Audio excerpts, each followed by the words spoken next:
You're on mute. Huh?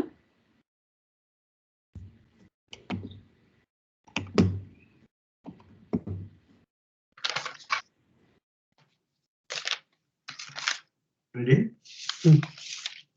Hare Krishna. Hare Krishna.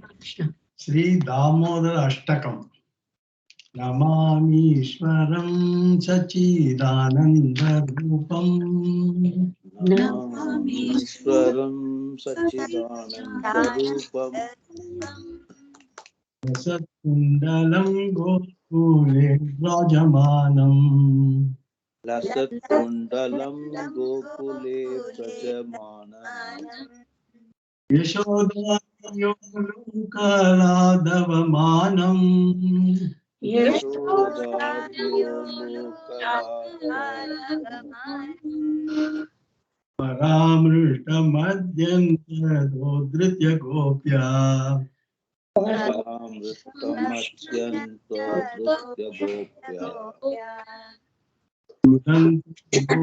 Netram Yugmam Rajantam. Udantam Muhurnetra Yugam Vijantam. Karamboja Yugmena Shadanga Netram.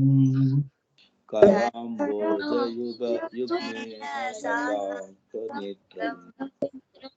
Mukhachum Mukhuswasakam Patrire Kanda Kanda. Mukhuswasakam Patrire Kanda Kanda. Stidagraivam Damodaram Bhaktibhadam. Itagraivam Damodaram Bhaktibhadam. Idi Drishva Leela Virananda Kunde. Idi Drishva Leela Virananda Kunde. Swagosham Nimajjantam Agyabayantam. Swagosham Nimajjantam Agyabayantam. Patiyeshi Tagyeshu Bhaktarjitatvam.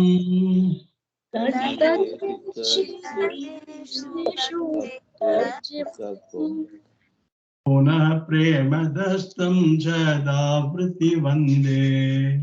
Puna Premadastam Jadavriti.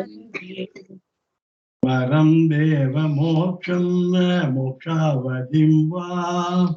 Varam Deva Moksham Mokshavadim Va.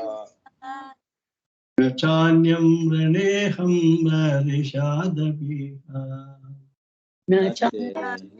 Raneham Ranisat Apiha. Itam Deva Purna Gopala Balam. Itam Deva Purnasya Gopala Balam. Sadame Manasya Virastam Vimanya. Sadame Manasya Virasya. Itam De Mukamboja Bhatyanta Nilayir. Itam Deva Kambojam Pratam Kundalai Snigdha Raktai Chakobhya. Pratam Kundalai Snigdha. Uchungitam Bimba Rakadaram Me. Sumpitam Bimbaratadaram. Manasya Virastamalam Chalavai. Manasahikam Alam Lakshmi. Namo Deva Damodarananda Vishnu. Namo Deva Damodaram Vishnu. Sida Prabho Dukha Jalati Magnam. Sida Prabho Dukha Jalati Magnam. Kripa Drishyadi Dinam Batano. Kripa Drishyadi Dinam Batano. Grahane Shamamakyam Yadyakshi Drishyaha. ग्रहाणि शमानज्ञं यदे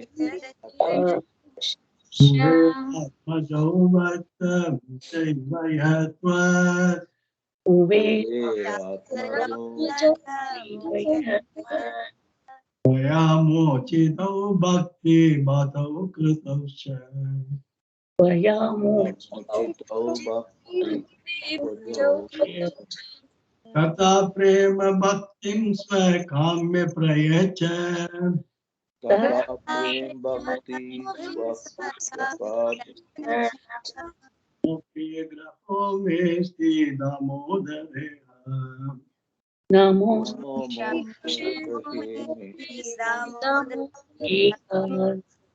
नमस्ते स्तुधाम्येस्तु रतिधाम्ये नमस्ते स्तुताम्ने सुहृति प्रतिरोधरायात विश्वस्य धाम्ने योदरायत विश्वेश्वराय नमो राधिकायै त्वदीय प्रियायै नमो राधिकायै त्वदीयाय नमो नन्दलीलाय देवाय नमो नन्दलीलाय देवाय तुभ्यम् Now everybody together please. Hare Krishna, Hare Krishna Krishna Krishna Hare Rama, Hare Ram Hare Ram Ram Ram Hare Hare Krishna, Krishna Krishna Krishna Hare Hare Ram Rama, Hare Hare Ram Ram Hare Sri Sri Damodar Bhagavan ki jai.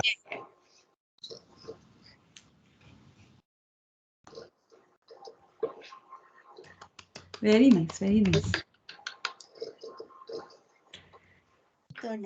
Over to you, Vidushi. Hare Krishna Mataji, Hare Krishna everyone. Krishna. So glories of Karthik month.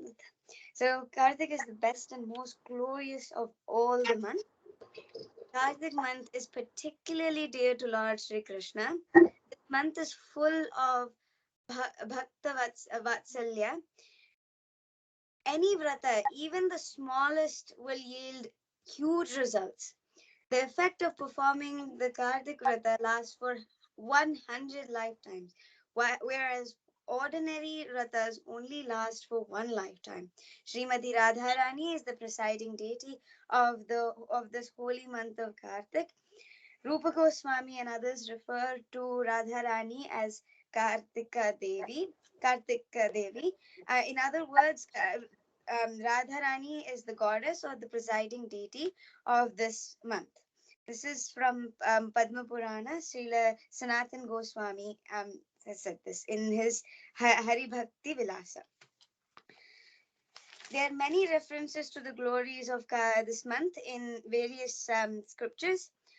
Padma Purana says that Padma Purana and Lord Sri Krishna there says that of all the plants, the sacred tulsi is the most dear to me. Of all the months, Kartik month is the most dear. Of all the places of pilgrimage, my beloved Dwarka is the most dear, and all of the days, Ekadashi is the most dear. In Skanda Purana, it is said that as the Satya Yuga is the best of the yugas, the Vedas are the best of the scriptures, as Ganga is the best of the rivers, so is Kartik month the best of all the months and the most dear to Lord Sri Krishna. This is further emphasized in Padma Purana again. Among all the 12 months, the month of Kartik is the most dear to Lord Sri Krishna. If somebody performs even a little worship of to Lord Hari in this month, he offers the devotee his own abode. Further in Skanda Purana, it is again re-emphasized that out of all the months, Kartik is the topmost and has the most advantages to performing bhakti. In Hari Bhakti Vilasa, it is said that in this month of Kartik, one should daily worship Lord Damodara and sing the Damodara Ashtakam, the eight prayers to Lord Damodara, which pleases Lord Krishna, written by Satyavata Muni. Further in Padma Purana, Lord Sri Krishna speaks to Satyabhama and says, any person who performs bathing in this month of Kartik, remaining awake, offering lamps, giving charity, or planting or transplanting tulsi, he achieves the same form as Lord Vishnu. Furthermore, it is said in Brahma Kanda, it is said that in the month of Kartik, which is very clear, very dear to Lord Hari, one who bathes early in the morning attains the merit of bathing in all the places of pilgrimage. Anybody who offers the Lord a ghee lamp in this month, O Brahmana, becomes free of all the sins such as killing a Brahmana and goes back home to the abode of Lord Hari. Sanatan Goswami says that if anyone who fasts and observes the Kartik Vrata according to the rules and regulations, the Yamadutas or the messengers of Yamraj run away from him just as an elephant runs away from a lion. This steer fast or Vrata of Lord Vishnu is even better than performing 100 great sacrifices that would take one person to heavenly abodes, because the person who observes Kartik Vrata goes to the spiritual world. This is from Padma Purana. Thank you. It is the glories of Kartik month. Very nice. Good research. Thank you. Dwaraka is gone. Thank you. Yeah, good reading. Good reading. Good reading. Hare Krishna. Hare Krishna, everyone. Mom. Yeah. Hare Krishna, I have a very bad throat. So I think you have to understand what I speak. Hare Krishna, everybody. We all know that Lord Sri Krishna has thousands of names, and one among them is Damodara. Damodara is the 367th name of Vishnu from Vishnu Sahasranamam. This name Damodara has two words, Dam plus Udara. Dam means rope and Udara means stomach. How Lord Sri Krishna got the name Damodara? Because of his playful nature, he was stealing butter when he was a child, and Mother Yashoda punished him by tying a rope on his belly with a grinding motor. Now, let us go deep into the story and watch the fun with the other Gokulvasis. Lord Sri Krishna was very young child. His natural parents were Devaki and Vasudeva. He was born in Mathura in the Karagraha, that is the prison. And his father Vasudeva brought him to Gokula to protect him from Krishna's uncle Kamsa. In Gokula, Vasudeva's cousin and friend Nanda and his wife Yashoda were living. They had no other children, and Krishna was the only child, and he was the pet of all because of his playful nature and beauty.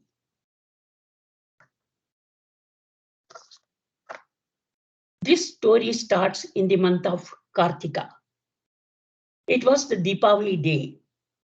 Early morning, Yashoda Mata noticed all the servants of the house were engaged in other household duties. She thought she can churn the yogurt so that she can feed Krishna the fresh butter. Thinking of Krishna, Yashoda was very happy and engaging herself to churn the yogurt. While churning the yogurt, Yashoda was thinking of Krishna's pastimes and composing some songs.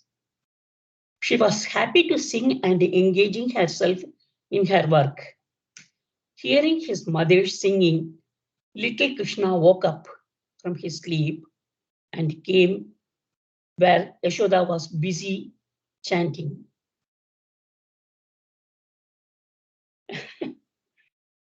He was feeling hungry. He was he wanted to drink milk from his mother. Seeing Krishna, Yashoda was very happy and stopped her work and started feeding him. While feeding, all of a sudden, Yashoda remembered that she has put some milk to boil on the stove. Immediately, she put the child down and ran to attend the boiling milk. This makes Krishna very angry. He was thinking, how can Mother Yashoda ignore me for the sake of some boiling milk? I am still hungry. I will show her the consequences of leaving me like this. He picked up a small stone and threw it on the yogurt pot, where the work was almost over and the butter was collected on the pot. The sharp stone broke the pot, and the entire butter and yogurt fell on the floor. He ate some butter and thought, now Mother Yashoda comes and she see all these, she will punish me. Let me escape from here. Thinking, very quickly and carefully walked on the yogurt and gone to the next room, where there are many pots with butter and yogurt hanging from the roof. He has gone there and found a grinding mortar to powder the grains. He overturned the grinding mortar and climbed on it. Also, some of his monkey friends were there. He ate some butter and distributed the butter and yogurt to his monkey friends. After settling the boiled milk and stove, etc., Mother Yashoda thought that she has not fully satisfied Krishna. The poor boy must be very hungry. Let me go and feed him. I should not have left him like that. Thinking of Krishna, she rushed to the room where she left him, and she had a big surprise. The room was completely in a mess. She saw the butter smeared footprints of Krishna. She followed the footprints and reached where Krishna was. Here, Krishna was distributing the butter and yogurt to his monkey friends. And all are eating and throwing the butter all over the place and playing. Yashoda was very angry. She slowly approached the little boy from behind with a small stick. She thought, always these gopis were complaining about Krishna. That must be true. This boy has to be punished today. But Krishna already saw his mother was coming with a stick. He thought, Mother Yashoda is definitely going to beat me with that stick. I must escape. He jumped out from the grinding mortar and started running fast on the street. Yashoda Maya saw he was running. She also started running to catch him. Her hair loosened, and the flowers that decorated her hair fell to the ground. Still she was running. All other gopis from other houses came out and enjoyed this fun. Ultimately, Mother Yashoda became very tired. She was sweating. Krishna saw his mother and noticed that the poor mother is very tired. So he decided that he has to allow his mother to catch him. Immediately she caught him. As soon as he was caught, the Makanchor started his drama, his eyes full of tears and his face as though he was afraid of his mother, his neck shaking because of his quick breathing and he is rubbing his eyes with his small hands, and all his eye decoration with tears mixed. He was looking more beautiful. Yashoda Maya thought, the poor child is very much afraid.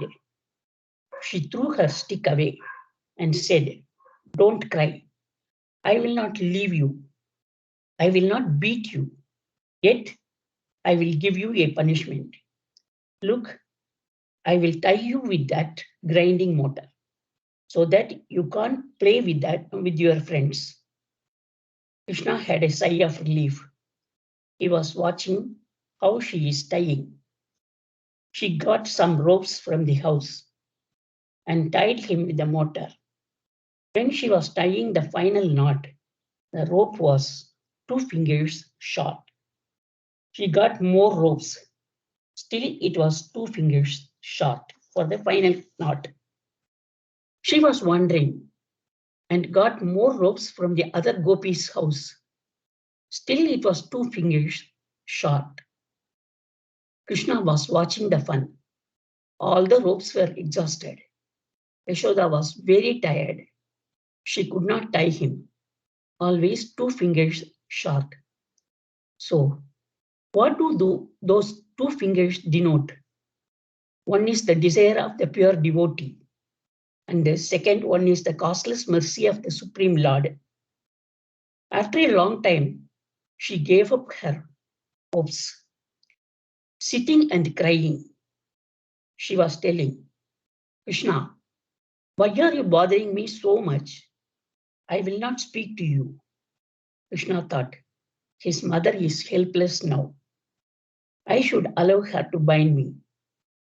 Krishna smiled and allowed her to bind. After binding him with the grinding motor, Yashoda returned to her usual household affairs. Krishna sat down on his knees and caused the motor to tumble down so that it could roll when drawn. Now he began to crawl on his knees and entered the garden. There was 2 big trees standing side by side. They are called Yamala Arjuna trees. In fact, these 2 trees are the 2 sons of Kubera, the god of wealth. Their names are Nalakvara and Manigriva. These 2 sons of the rich man, after intoxication, were having their bath in the company of their girlfriends.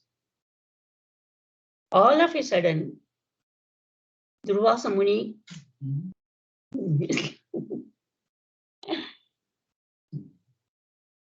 Devarshi Narada Muni happened to come there.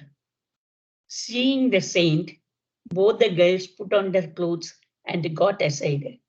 But though these 2 boys, as they were intoxicated, they stood naked before the saint.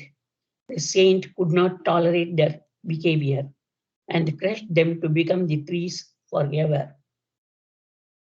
Hearing this, the girls got worried and asked the saint to excuse the boys. The saint said, once the curse is uttered, we cannot change. The trees don't wear any clothes to cover. So also these boys. They will stay for 100 years as trees. And when Sri Krishna appears in Gokul, he will come and liberate them.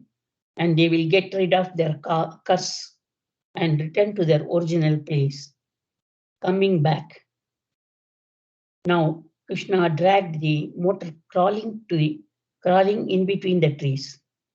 The trees got uprooted and fell down. As soon as the trees fell down, the 2 sons of Vera got out of the trees. They saw Krishna and fell on his feet. Krishna blessed them and gave permission to go back to their original place. They prayed Krishna and thanked him and returned to their original place. From that day onwards, Damodar month is celebrated. In this context, we observe Devarishi Narada had not taken prior permission from the Lord to release the cursed sons of Kubera. We know Narada is a pure devotee of the Lord. Sri Krishna honored him and stood by Narada's words. Now we learn that Sri Krishna is also under the control of pure devotees. Damodar Bhagwan ki jai. Kartik Mayana ki jai. Hare Krishna.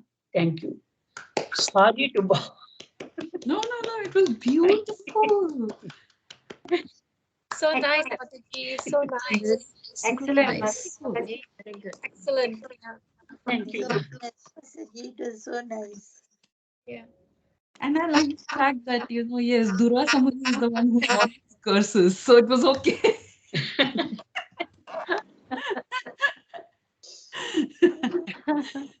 But you caught yourself. So all good, all good. Very nice. Okay. Sujata Mataji. Hare Krishna, everyone. Hare Krishna. Hare Krishna. So, the Chaturshloki is known as the synopsis or the summary of the Bhagavad Gita, and it is in chapter 10, verses 8, 9, 10, and 11. In Shloka 8, Lord Shri Krishna reveals his identity as the creator of the spiritual and material world. In Shloka 9, he tells us the symptoms of who is a true devotee. In Shloka 10, he tells us about his love for his pure devotees, which he shows by giving them the understanding and true knowledge of how they can reach him. And in Shloka 11, we come to know of his causeless mercy with which he shines the light of his true knowledge in their hearts by dispelling the darkness of ignorance. So this was just a very short summary. So we'll just go into it in detail. So you can repeat after me. Aham sarvasya prabhavo Aham सर्वस्य प्रभवो mattah sarvam pravartate Mattah सर्वं sarvam प्रवर्तते pravartate. iti matva bhajante mam इति Iti मत्वा matva भजन्ते माम् bhajante mam. buddha bhava samanditah. Buddha बुधा भाव समन्विताः. So this is Shlok 8. Aham sarvasya prabhu. Aham means I. Sarvasya means of all. Prabhava, the source of generation. So the Lord says, I am the source of all spiritual and material worlds. Everything emanates from me. Iti matva bhajante mam. Buddha bhava samanvitaha. So iti is thus, matva knowing, bhajanti become devoted, mam unto me, Buddha the learned, bhava samanvitaha with great attention. So the meaning in short is, I am the source of all spiritual and material worlds. Everything emanates from me, and the wise who perfectly know this engage in my devotional service and worship me with all their hearts. In Shloka 10.8, Lord Shri Krishna reveals himself to us as being the very source of all spiritual and material world. Everything emanates from him. There is nothing above him. Srila Prabhupada has provided references from various sacred texts like the Vedas, the Atharva Veda, the Narayana Upanishad, and the Maha Upanishad in his purport. These sacred texts say it was Lord Krishna who instructed Brahma in the Vedic knowledge. That's cited in the Atharva Veda. From the Narayan Brahma, is born. The patriarchs, sorry.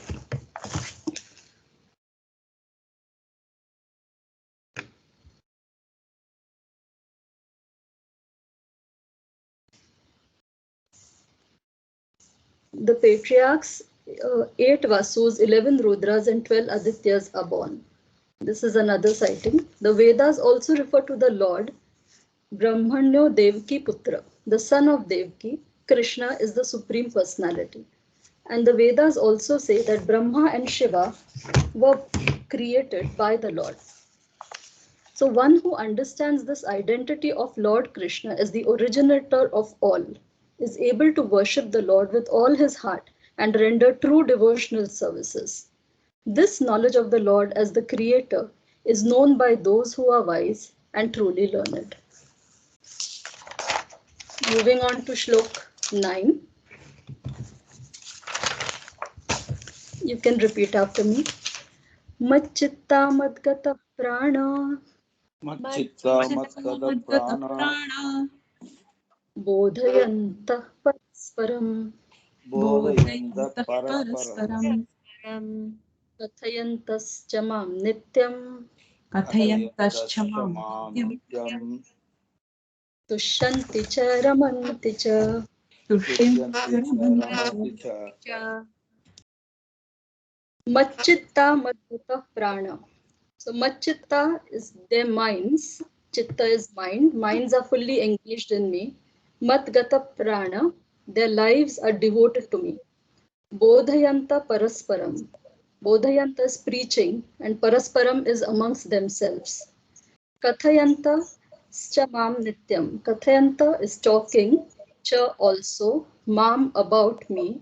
Nityam perpetually. Tushyanti cha ramanti cha. Tushyanti cha is becoming pleased.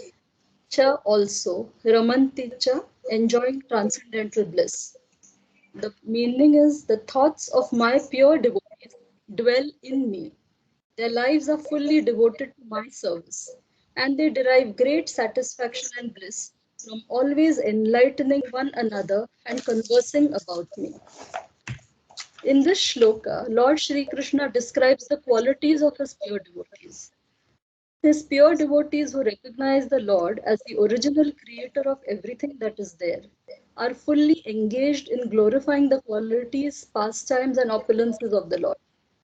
They derive immense joy from mutually sharing and conversing about the Lord with one another, and this is for them a true source of bliss. Lord Chaitanya compares this transcendental devotional service to the sowing of a seed in the heart of a devotee.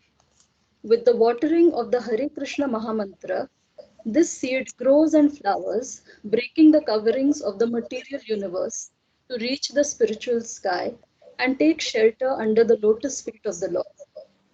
Once a devotee reaches this stage, his relationship with the Lord is described as that of a fish with water. Moving on to 10.10,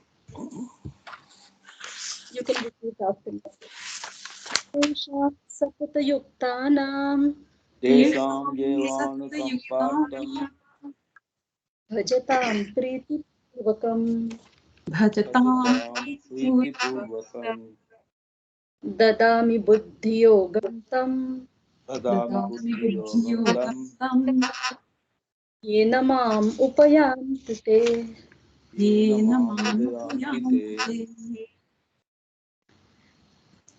Tesham satata yuktana. Tesham is unto them. Satata yuktanam. Satata is always engaged. Satata yuktanam. Bhajatam. In rendering devotional service.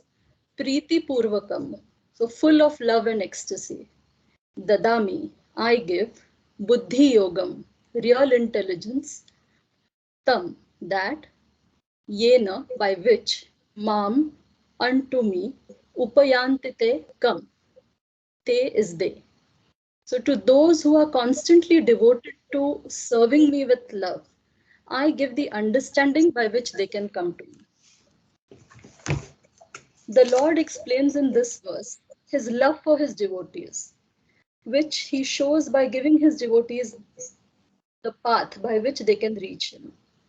A devotee who performs acts of loving devotional service to the Lord with the goal of reaching Lord Krishna is engaged in Buddhi Yoga. To such a devotee who is sincere and immersed in Krishna consciousness, the Lord Himself gives the understanding and shows the path of how to reach Him. And then the final shlok, which is shlok 11, you can repeat after me. Sham evanukam artham Tesham yevanukampatam aham ajnanajam tamaha Aham ajnanajam tamaha. नाशयामि आत्मभावस्थो नाशयाम्यात्मभावस्थो ज्ञानदीपेन भास्वता. Jnanadipena ज्ञानदीपेन bhasvata. भास्वतः. Tesham, for them, eva, certainly, anukampartham, to show special mercy. So anukampa is, I think, compassion. Aham, I, adnyanajam, due to ignorance, tamaha, darkness, nashayami, dispel, do away with. Atma bhava, within their hearts, sthaha, situated, jnana, of knowledge, deepena, with the lamp, bhasvata, glowing. So to show them special mercy, I, dwelling in their hearts, destroy with the shining lamp of knowledge the darkness born of ignorance. The Lord in the shloka once again talks of his love and causeless mercy for his pure devotees by saying that he who dwells in each one's heart illuminates the lamp of knowledge within each entity and dispels the darkness of ignorance. The devotees who are immersed in bhakti yoga or who are Krishna conscious soon find their layers of ignorance cast by the material world fading away. Their minds start becoming purified as they discover their constitutional position vis-a-vis the Lord. They gain enlightenment with the light of knowledge, which has been lit within their hearts by none other than the Lord Himself. So that's the Chaturshloki. Hare Krishna. Very nice, Mataji. Very nice. Very nice. So thank you so much to our presenters today. Such a wonderful, this is so nice, isn't it? This is just so beautiful. Thank you so much, everyone. So does anybody have any questions for the speakers? Yes, Sundar Mataji, go ahead. I think Mataji, I think a question for you. Oh, for me. Yeah, Mataji, Sujata Mataji said about the patriarch and the Adityas and Vasus. Can you elaborate a little bit on that one, Mataji? Okay, let me go to the Sujata Mataji, anyone can just explain a little yeah, bit. let Sujata Mataji talk. Please, thank And you. I can go to the I'll go on to the Bhagavad Gita. I'll share the Bhagavad Gita purport.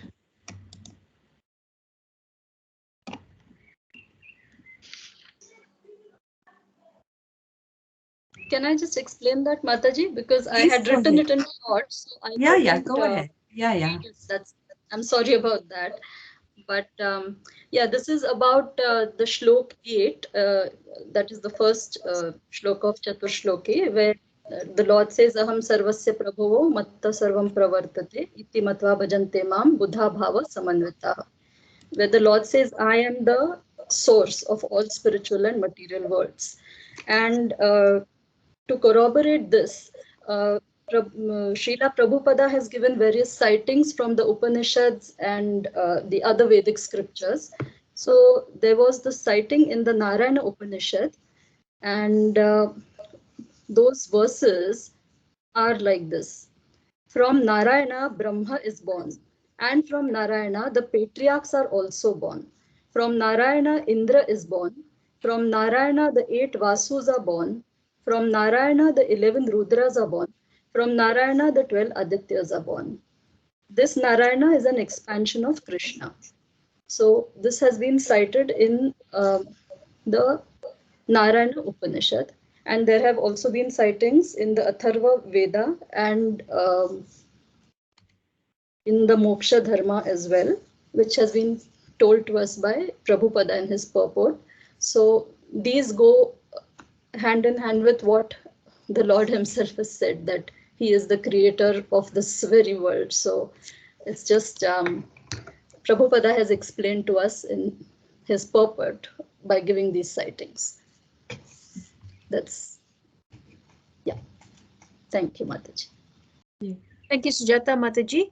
I just wanted a little bit extra explanation, Mataji, if you don't mind. If I wanted to know the patriarchs, and then the Vasus, Vasus.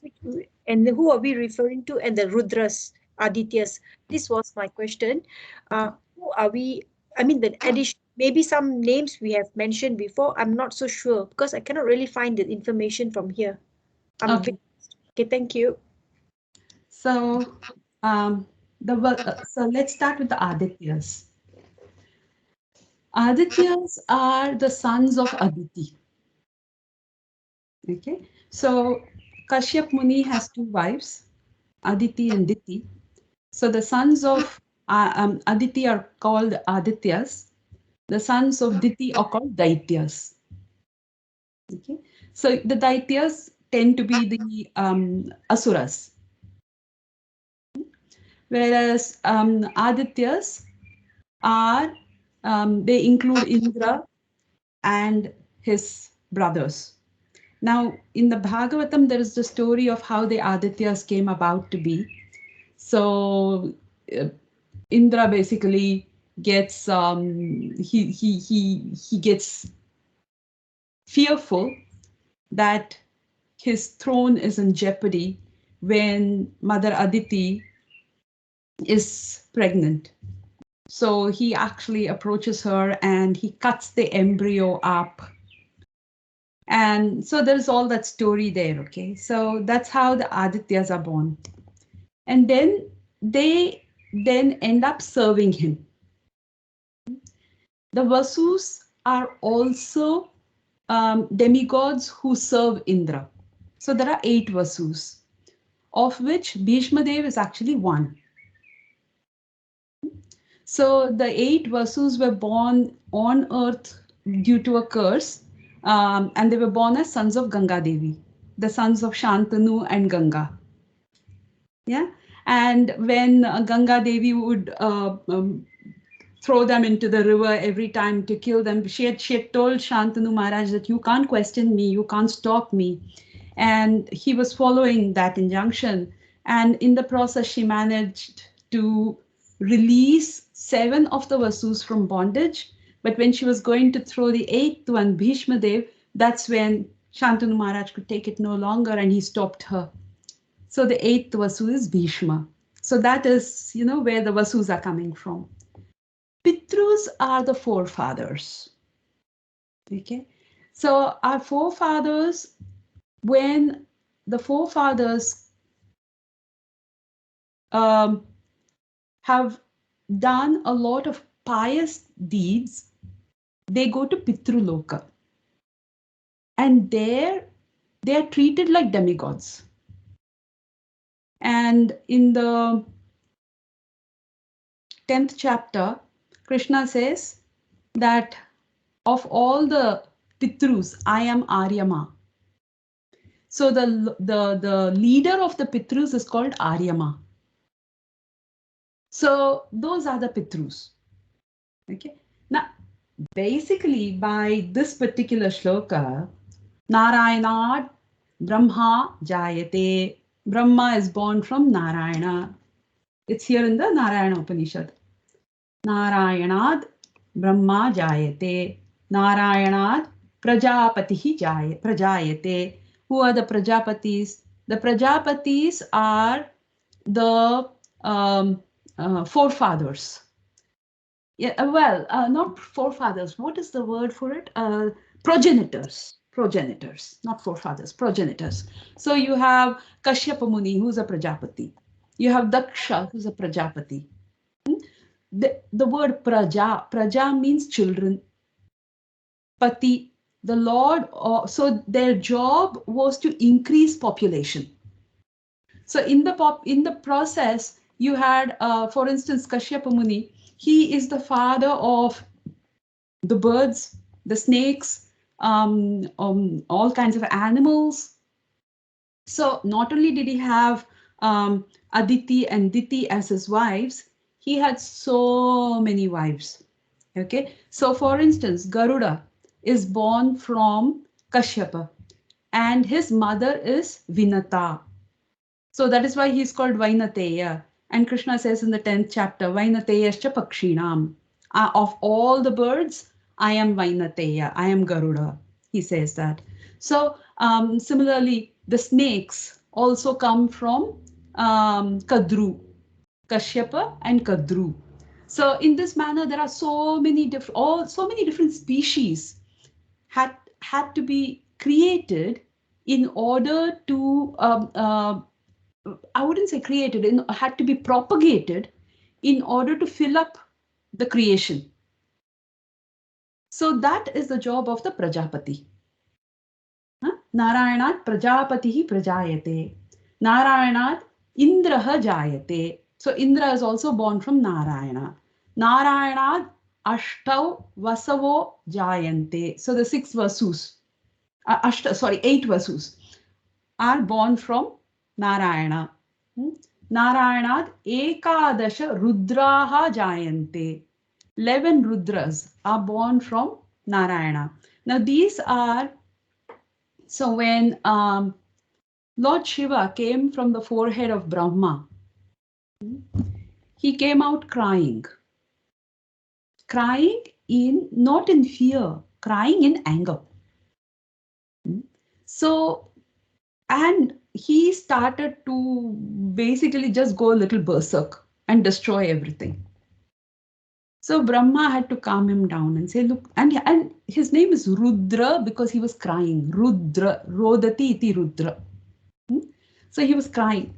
So Brahma had to calm him down and say, oh, look, please don't. I've just started creation and you come and you want to start destruction. It doesn't work that way, okay? So you need to relax a little bit. So he says, okay, I will divide myself up into these Rudras, into this level Rudras, so that, you know, they are, the energy is basically split up. And then he sits down and he does meditation. So he said, when the time for dissolution comes, you tell me, I'll do my Tandav and I'll, you know, all us Rudras will get together, we'll do a jolly good job of smashing the whole creation up. So that is the Rudras. Narayanat Ekadasha Rudraha Jayante. Narayanat Dwadasha Adityaha. Oh, when I said Indra cut them up, that was the Maruts. Sorry, not Adityas. Adityas are the sons of Aditi, the brothers of Indra. And they are 12 in number. So another name for the sun is also Aditya. Surya. His name is also Aditya. So these are the brothers of Indra.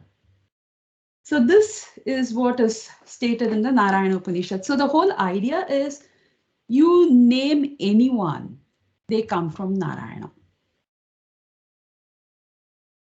And in the 10th chapter at the end also Krishna says,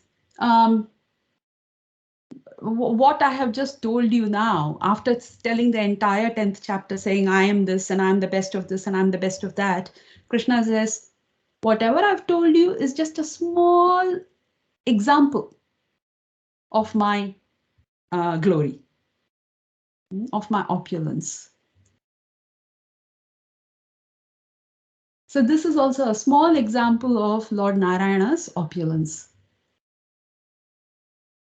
Does that make sense? So much clearer, Mataji. Every time we read these verses, how many years? I keep asking myself, what is this? I was so confused. Where is it coming from? Especially the Adityas, the Vasus, and the Rudras. I really couldn't figure out. Mataji, one question. So all these coming from Brahma, are they on the Garbhodakashai Vishnu Purush avatar? So Brahma comes from Garbhodakshai Vishnu. Yeah. Yeah, and everyone else then comes from Brahma. Yeah, okay. Yeah. So that's fine. Yeah, okay, makes sense now. Oh, very nice. Thank you so very much, Mataji. Thank you, Sujata Mataji. Any other questions? If not, I have a question for you. Yes, Sujata Mataji. Yes. I just was wondering, who's written the Vishnu Sahasranam? Vishnu Sahasranamam is in the Mahabharata. So it is written by Vedavyasa. Spoken by Bhishma Dev. Oh, yes, yes. Yeah, Right. spoken by Bhishma Dev, but written down by Vedavyasji. Thank you.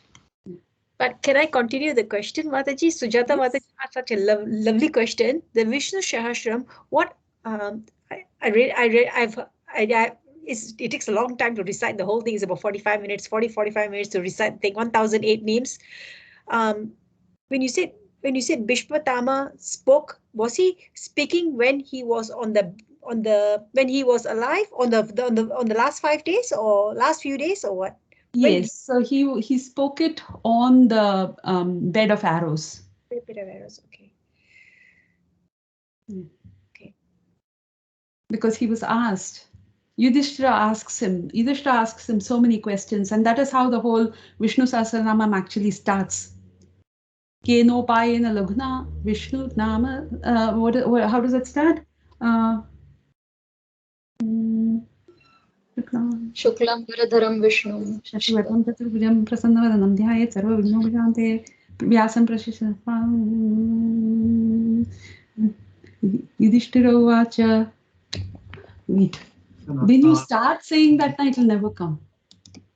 Dasam Vasishta Nattaram Shaktehe Dropakalmasham Parasharatmajam Vande Shukadvatam Taponityam Vyasarupaya Vishnave Namo Vai Brahmanante Vasishtaya Namo Namaha Avikaraya Paramatmane Rupaya Vishwave Prabhu. Yasya Smarana Matrena Janma Samsara Bandhanat Vimuchyate Namastasye Vimuchyate Namastasmai Vishnave Vishnave. Correct. That is how it goes. So Yasya Smarana Matrena Janma Samsara Bandhanat. Just by Yasya, remember from our Sanskrit class? Tasya. Tasya, Yasya, one whose. Remember ya, starting with ya. So one whose. Yasya Smarana Matrena. Just by remembering him. Yasya Smarana Matrena Janma Asamsara Bandhanat. So who is the one who can deliver us from this bondage of birth and rebirth, the samsara chakra? Just by remembering him, we should be able to get delivered. Vimuchyate. Vimuchyate namastasmai. So yasya tasmai. So one who is able to do that, vimuchyate, one who can give vimukti. Vimukti is visheshena mukti. Mukti is just liberation. Liberation from the cycle. But vimukti means not just liberation from that cycle. He actually takes you, keeps you in his own home and engages you in his service. That is vimukti. So vimuchyate namaha tasmai. So I bow down to him. Who is he? Vishnave, Prabha Vishnave. To that Vishnu, to that Prabha Vishnu. So it starts, so Yudhishthira asks the question before that. He says, how can all these different jivas get out of the cycle of birth and death? So Bhishma Dev bows down to, Lord Shri Krishna is standing right in front of him. He bows down to him and then he starts praising him and then he starts rattling off all these names of the Lord. And each name has so much meaning behind it.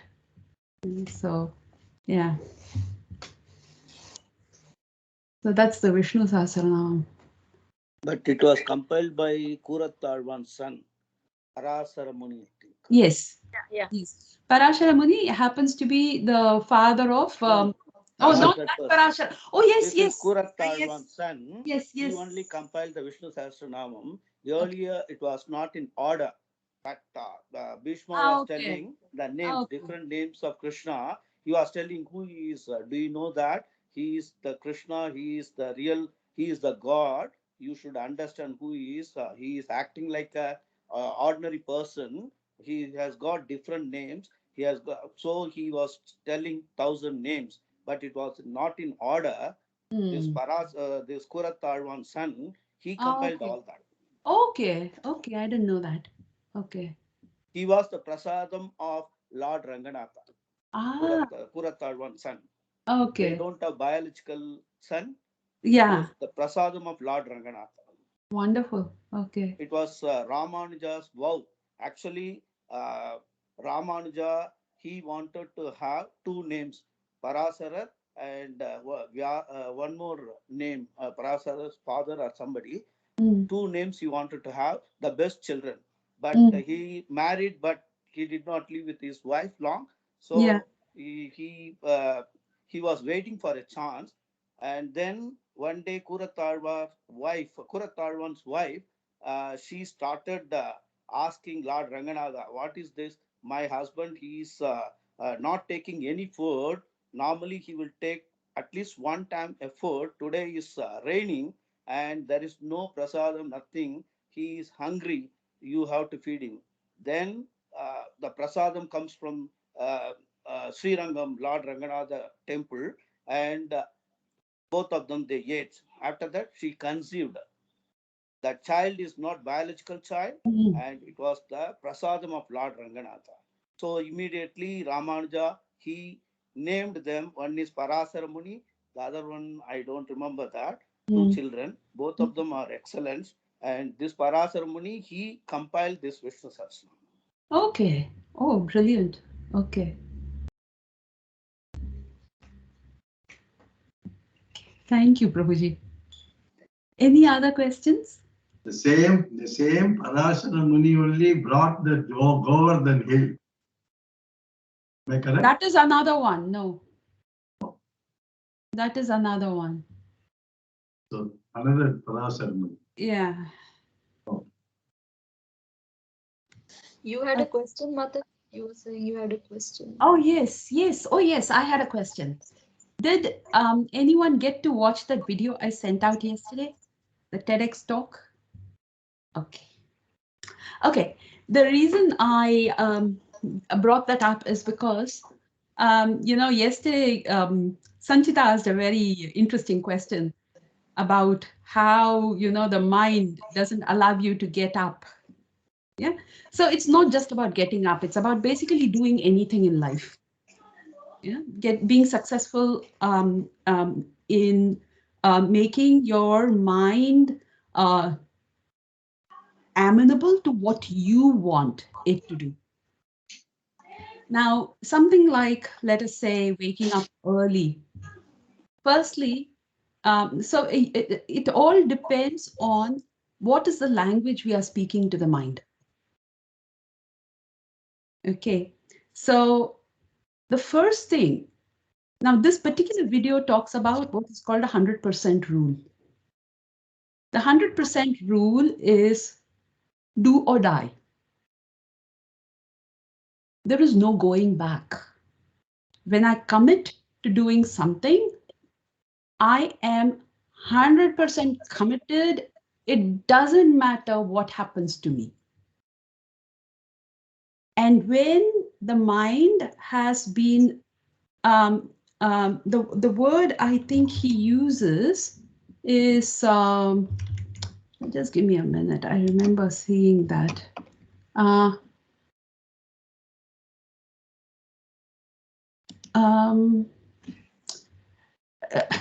Anyway, forget it. So what he actually is trying to say is, once you make a decision, you are playing with the plasticity of your brain. Okay, so plasticity of the brain is a concept, it's a psychological concept, and it's actually a very physical concept as well. So, for instance, when you do meditation, if you do focus meditation like we do with our mantra, the frontal lobe actually physically grows. Okay, so if we actually do our chanting with full focus, this grows. the gray matter, there have been studies, and in fact on YouTube you'll even see videos, okay, where you can see that this part of your brain has actually grown. Okay, and it grows to, so there is this person who did concentrated meditation for 30 minutes a day for 3 weeks, and his frontal lobe grew by 17%, which is massive. Okay, so just imagine all of us who've been chanting for how many years? Our brain should be leaking out, right? But something's wrong, isn't it? Something is wrong. Not focused. Exactly. Not focused. So what he is talking about is when we commit in such a way that there is no turning back. So waking up is actually a very good example. So the first thing, I have a question for Sanchita Mataji. Mataji, when you said you want to wake up early, what is your definition of early? 5 o'clock in the morning. Okay, excellent. Okay, so when I yesterday when I was saying I wake up late, I wake up at 5 o'clock. Why? Because my husband, he wakes up around 3:30, 3:34. Okay, and I'm unable to do that. So when I started to do that, I started falling sick. So for me, so this actually, so this was the first question that came to my mind when I was thinking about this video. What is our definition? When we are trying to achieve something? You know, there is so much confusion in terms of what am I actually trying to achieve? So the more specific we are, the higher our rate of success. So your first specificity is, what do I want to do? I want to wake up at 5 a.m. period. Second question, why?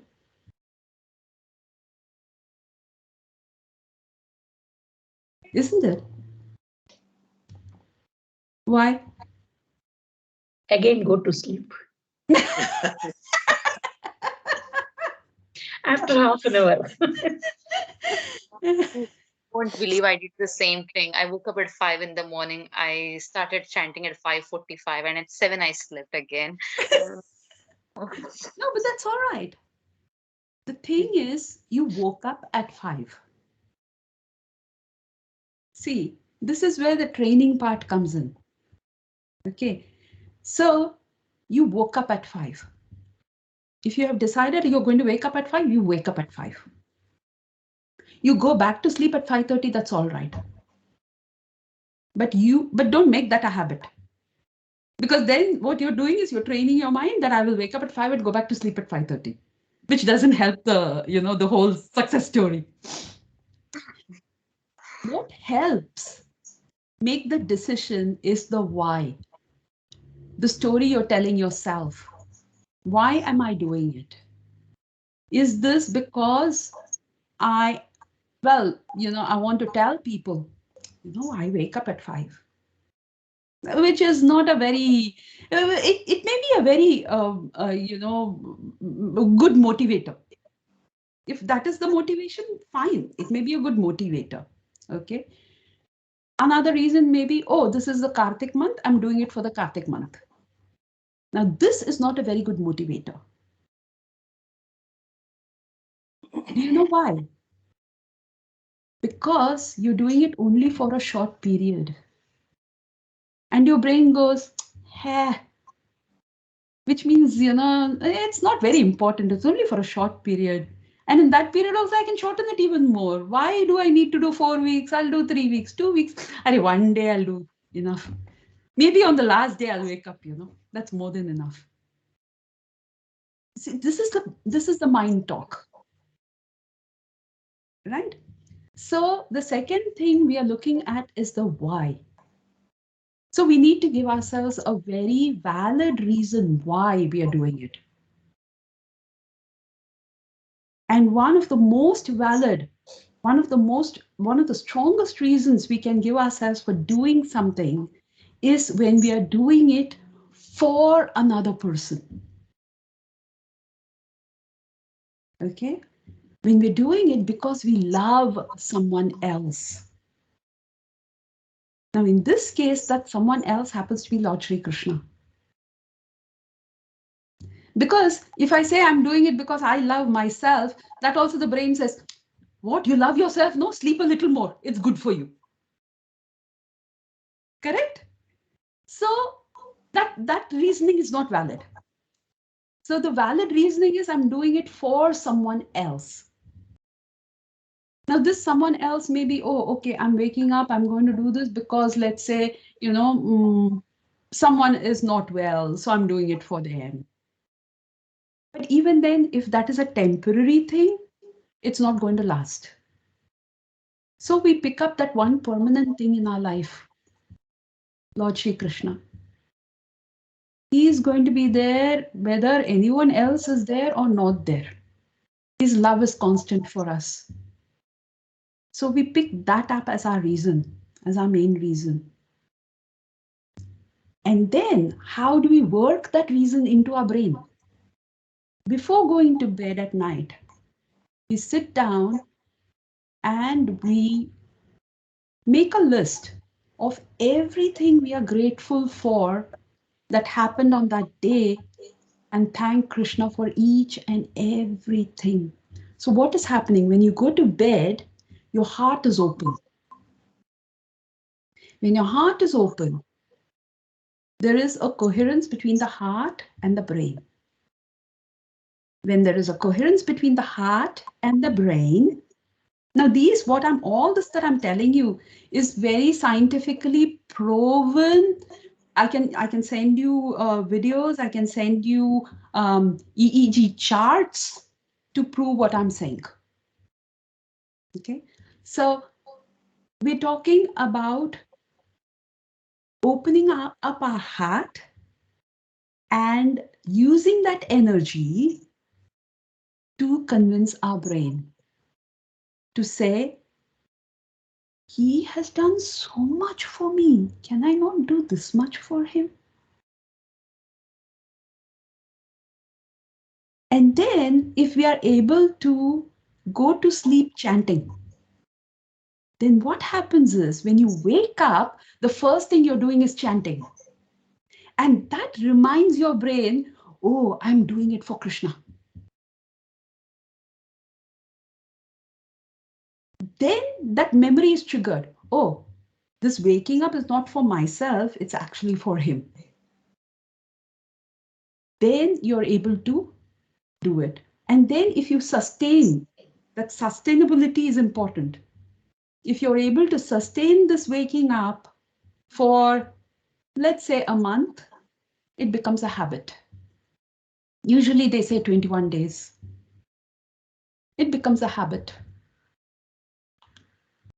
Give yourself a month. Be charitable. Charity 45 begins. days. It is 45 days. One mandalam. Yeah. So 45 days. Charity begins with the self, not even at home, begins with the self. Be charitable. Yeah. Do it continuously. If the brain, the heart is in coherence, then the thoughts, the motivation, the thoughts, the words and the action will all be in coherence. And that will lead to sustainability. Otherwise, it will never happen. And this is not just for waking up. This is for anything. Anything that we want to achieve. If we are able to put these, and the mindset should be, there is no going back. There is absolutely no going back. I am not going back to be that person. And that is what he talks about. The 100% rule is where you literally burn all the boats behind you and you move forward. There's just no going back.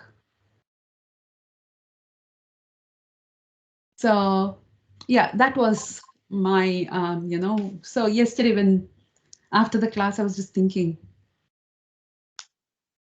does that help at all, Sanchita Mataji? Mataji, yes, yes, Mataji. No, I completely understand because waking up early is a struggle. It can be a struggle. Now, another thing, now that is the mental side. On the physical side, what you can do is you can do something like keeping an alarm where you have to get up and go walk, or keeping an alarm where it will not turn off unless you solve a puzzle or something. Oh. Which means it's going to keep ringing till you go, oh, wait, hang on. 25 times 375, what is it? By the time you're awake, because you actually done that. He'll wake everyone now, I think. Yeah, oh, that's the other thing. Don't wake him. He has a very heavy workload, okay? Don't wake the poor guy. You don't want him getting into an accident.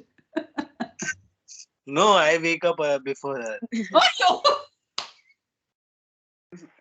I'm talking about Raja and neighbors. Mataji, one question. What time does Ketan Babuji goes to sleep? That's the other thing. So, a very, very good question, because you cannot wake up early unless you go to sleep early. So, in his case, latest is 9:30. Okay. Latest is 9:30. Thank you, Mataji. It Yeah. was very helpful. So in my case, I tend to go to sleep at 9:30, but then for me that 9:30 or 10 o'clock, sometimes 10:30, but then that sleep is just not enough. And when it's not enough, then my health doesn't. So then, so we say, okay, you sleep according to your, body clock. I sleep according to mine. But then once we've decided on a particular time, we wake up at that time.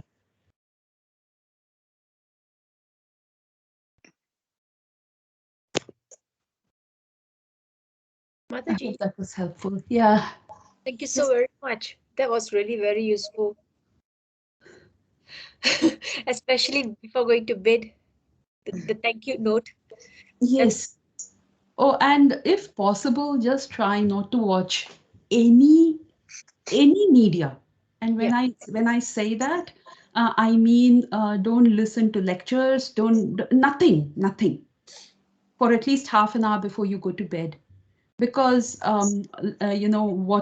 watching or listening to lectures or anything actually starts to get the mind working. Which is why Prabhupada would say, read the Krishna book and go to sleep. It's a storybook, and it's something which is so and if it plays in your mind, it's just a very happy thing, a very happy place for you.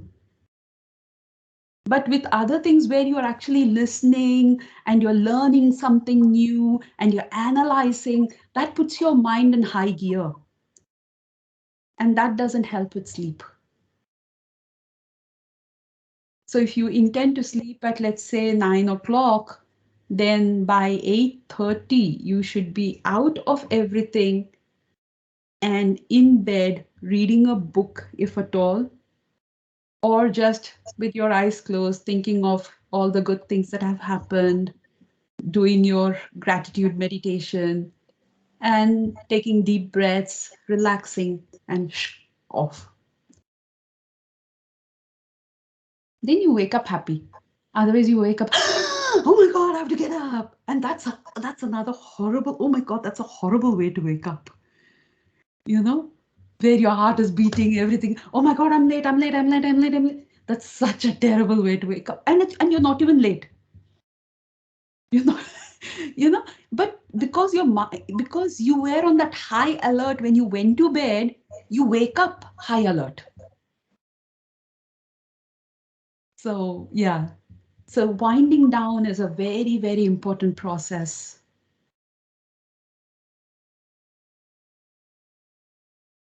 Okay. So shall we stop here? Thank you so much, everyone. Hare Krishna. Thank you. Hare Krishna. Namo Namaha. So we'll so next Saturday. Oh, we have Revati Mataji. Mataji. I'm sorry. It's Diwali next Saturday, I think. Thursday. Thursday is Thursday. Friday. fourth. Saturday is Cowbeach. Yeah. Yeah, yeah. Okay, so are we having a class? We are having a class on Saturday because people have actually said they're going to do the katha. Yeah. Yeah. Sure. So we have Revati Mataji, Radhika Mataji, Vidushi doing the story. Look forward to that, Vidushi. Yeah. So nice. Okay.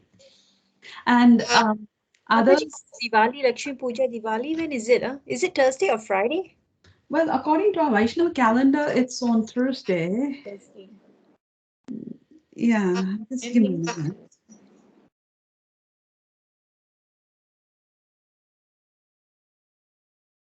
Oh, Friday is Diwali, according to our Vaishnava calendar. And yeah, Govardhan Puja is the next day. Okay. Thank you. Thank you. Hare Krishna. Hare Krishna. Krishna. Hare Krishna. Thank you so much. Krishna. Thank you.